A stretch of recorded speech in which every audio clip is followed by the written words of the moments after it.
नमस्कार। आज हम एक बहुत ही दिलचस्प सवाल पर गौर कर रहे हैं। हाँ। ये सवाल आत्मजागृति शरीर मां रूपांतरण नाम के एक स्रोत से निकला है।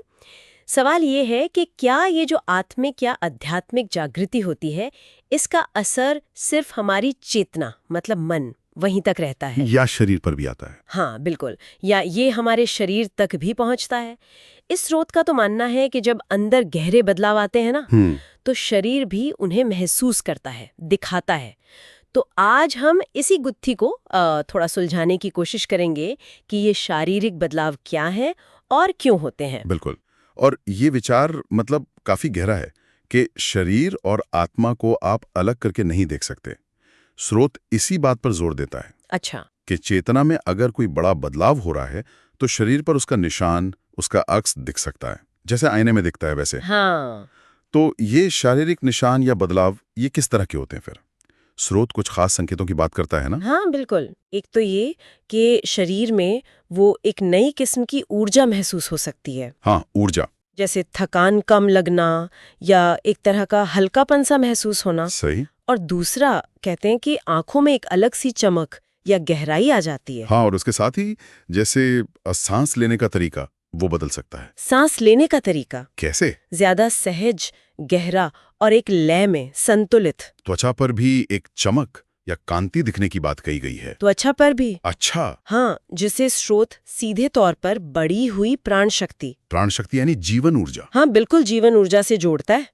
और एक और दिलचस्प बात है क्या? कि आवाज और हाव भाव में भी वो एक मिठास या सौम्यता आ सकती है। अच्छा। हाँ, जैसे कोई अंदरूनी शांति बाहर झलक रही हो।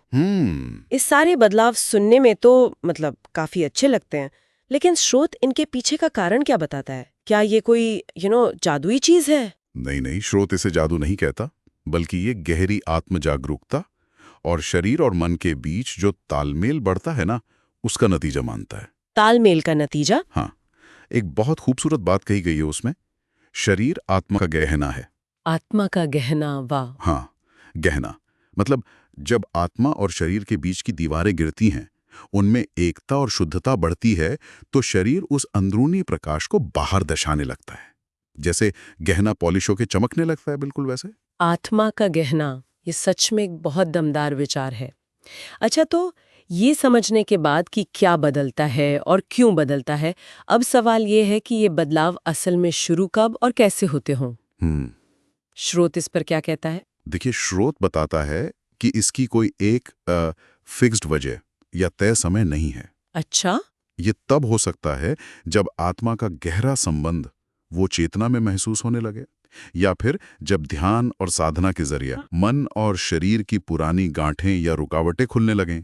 कभी कभी ऐसा भी होता है कि गहरे प्रेम या समर्पण के अनुभव में भी ये बदलाव शुरू हो सकते हैं। अच्छा, और क्या स्रोत कोई खास तरीके भी बताता है, मतलब इन बदलावों को लाने में मदद करने के लिए? हाँ बिल्कुल। स्रोत योग की कुछ क्रियाओं का जिक्र करता है जो इस प्रक्रिया में मददगार हो सकती हैं। जैसे कि एक तो है सूर्य नमस्कार। हाँ, सूर्य नमस्कार। ये 12 आसनों का एक पूरा प्रवाह है। माना जाता है कि ये शरीर में ऊर्जा के बहाव को संतुलित करता है। ठीक है। फिर हैं आसन, मतलब अलग अलग शारीरिक मुद्राएं। ये शरीर के जो ऊर्जा मार्ग हैं, नाड़ियां, उन्हें खुला और सक्रिय रखने में मदद करते हैं। और कुछ और क्रियाएं भी हैं, जैसे त्राटक। त्राटक वो क्या है? त्राटक में किसी एक बिंदु पर बिना पलक झपकाए ध्यान टिकाया जाता है। और कपालभाति है, जो एक तेज सांस लेने की तकनीक है। फिर नाड़ी शुद्धि प्राणायाम है। हाँ, वो तो सुना है, ऑल्टरनेट नॉस्ट्रल ब्रीदिंग। हाँ वही, जिसमें बारी बारी से नाक के एक छिद्र से सांस लेते और छोड़ते हैं। तो ये सब क्रियाएं मानसिक और शारीरिक स्तर पर शुद्धि लाने में मदद करती हैं। तो इसका मतलब ये हुआ कि ये जो योग की तकनीकें हैं, ये एक तरह से वो अंदरूनी माहौल बनाने में मदद करती हैं, बिल्कुल। जो फिर शारीरिक स्तर पर इन बदलावों के रूप में दिख सकता है। बिल्कुल सही। स्रोत का इशारा यही है कि ये अभ्यास उस आंतरिक संतुलन और शुद्धता को पाने में मदद कर सकते हैं, जो फिर बाहरी तौर पर यानी शरीर के माध्यम से प्रकट होता है। ये शरीर को उस गहने की तरह तैयार करने जैसा है, ताकि वो आत्मा के प्रकाश को और बेहतर ढंग से दिखा सके। तो कुल मिलाकर इस स्रोत से जो बात निकल कर आ रही है वो ये है कि आत्मिक विकास सिर्फ मन या भावनाओं का खेल नहीं है। नहीं, बिल्कुल नहीं। इसका असर हमारे पूरे वजूद पर, हमारे शरीर पर भी साफ दिख सकता है। ये शरीर और आत्मा के गहरे जुड़ाव की कहानी है ना? हाँ, और ये हमें एक सोचने का बिंदु भी देता है। किस तरह का? कि अगर शरीर वाकई आत्मा का प्रतिबिंब है, जैसा कि ये स्रोत कह रहा है,